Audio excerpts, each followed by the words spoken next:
¿Estamos listos? Empecemos. Recursos naturales no renovables. ¿Te suena?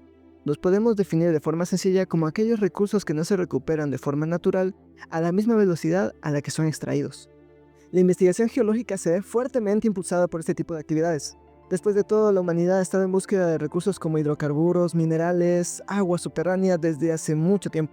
Desde este punto comenzaremos a analizar lo que en la actualidad se conoce formalmente como la industria de los hidrocarburos. Los hidrocarburos son elementos formados exclusivamente por hidrógeno y carbono, cambiando únicamente ciertas características, como la forma en la que se ordenan sus átomos. Esto da ciertas propiedades diferentes al elemento que obtenemos. Al extraer el petróleo, lo que nos interesa son los elementos que pueden derivar de este con dichas características. Para algunas personas es más conocido el término de petróleo o industria petrolera, pero sigue siendo el mismo contexto. Ahora quiero hacerte una pregunta. ¿Desde cuándo crees que el ser humano tomó interés por el petróleo y sus derivados? Puedes pausar el video si necesitas un poco de tiempo para pensarlo. La relación del ser humano con este elemento es mucho más antigua de lo que parece.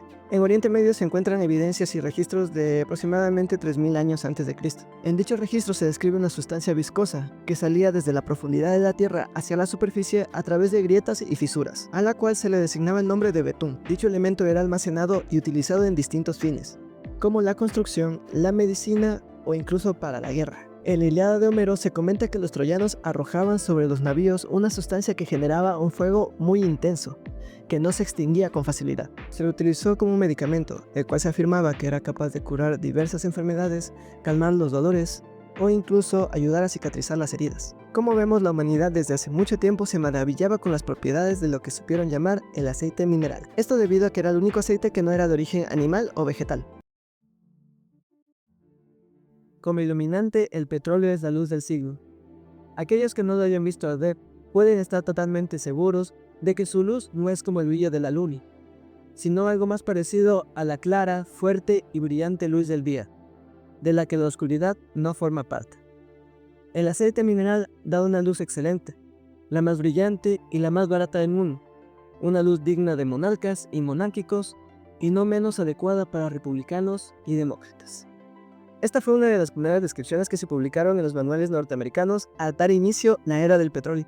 De la misma forma, la locura que se desató con la explotación del petróleo se puede ver reflejada en la cultura musical de la época. Canciones como Boomtown Blues, Oilfield Blues, All in My Land o The Great Oil Boom son algunos ejemplos de canciones que comenzaron a sonar refiriéndose a este tema. Y claro, los Estados Unidos no fue el único país que estaba interesado en este recurso, pero por lo que sabemos hasta hoy en día fue el lugar donde dio inicio la gran explotación petrolera. Ahora retrocedamos un poco en el tiempo. Desde hace ya muchos años a varias personas les ha interesado buscar una fuente de iluminación apropiada para la época. Para las personas más adineradas de ese entonces, las lámparas alimentadas con aceite de cachalote eran las fuentes de iluminación de más alta calidad. Y ya te puedes imaginar lo que ocurría cuando más personas querían utilizar este aceite.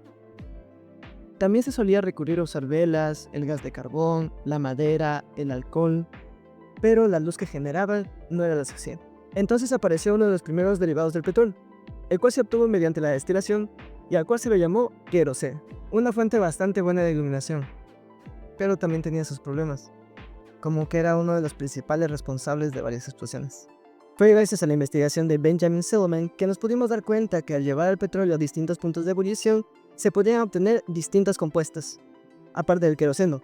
Incluso se podía obtener aceites lubricantes, que venía bastante bien para el desarrollo de la maquinaria que estaba dando sus primeros pasos en esta época.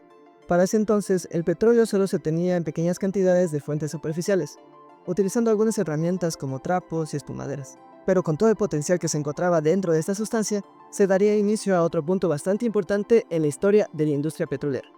Comenzaron a aparecer nuevas ideas. Una de ellas era que debajo de la tierra se podían encontrar grandes depósitos de esta sustancia. Claro que para ese entonces la gente asumía que el petróleo era como un derivado del carbón que se iba acumulando en grietas que estaban en el subsuelo hasta poder quedar expuestas a la superficie. La idea de estos depósitos que se encuentran a grandes profundidades no era muy bien aceptada. Pero gracias a la gran demanda que estaba teniendo el queroseno como aceite para lámparas y la creciente industria que estaba detrás de todo esto, la idea de seguir excavando en busca de petróleo ya no era una idea tan rentable ni atractiva para la gente de la época. A lo largo de todo esto es en donde empieza a tomar renombre George Bissell, considerado en muchas ocasiones como el padre de la industria petrolera de los Estados Unidos. Él era el dueño de una de las primeras industrias petroleras del país, la Pennsylvania Rock Oil Company, Bissell conocía un método de perforación del suelo que se empleaba principalmente en la búsqueda de agua subterránea y sal.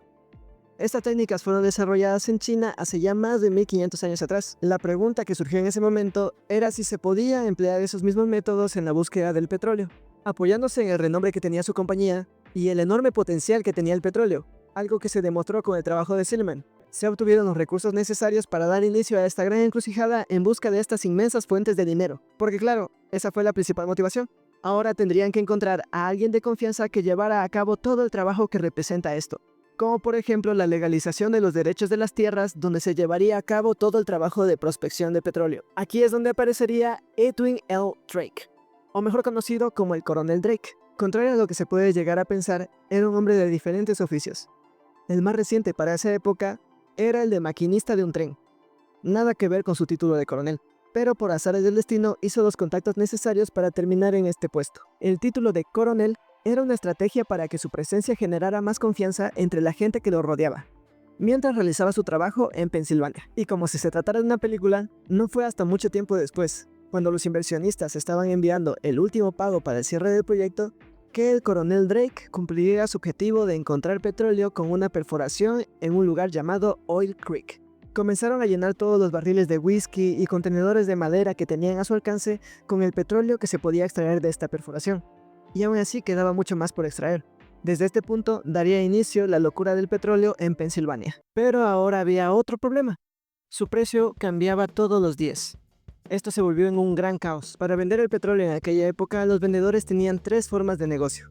Primero estaba lo que se conocía como una venta a tocateja, que básicamente era un pago y una entrega del producto inmediato. Después estaba lo que se conocía como una venta regular, que era una transacción que se llevaba a cabo en 10 días. Y finalmente estaban las ventas a futuro, que se basaban en acordar un precio el día de hoy para vender el petróleo a futuro.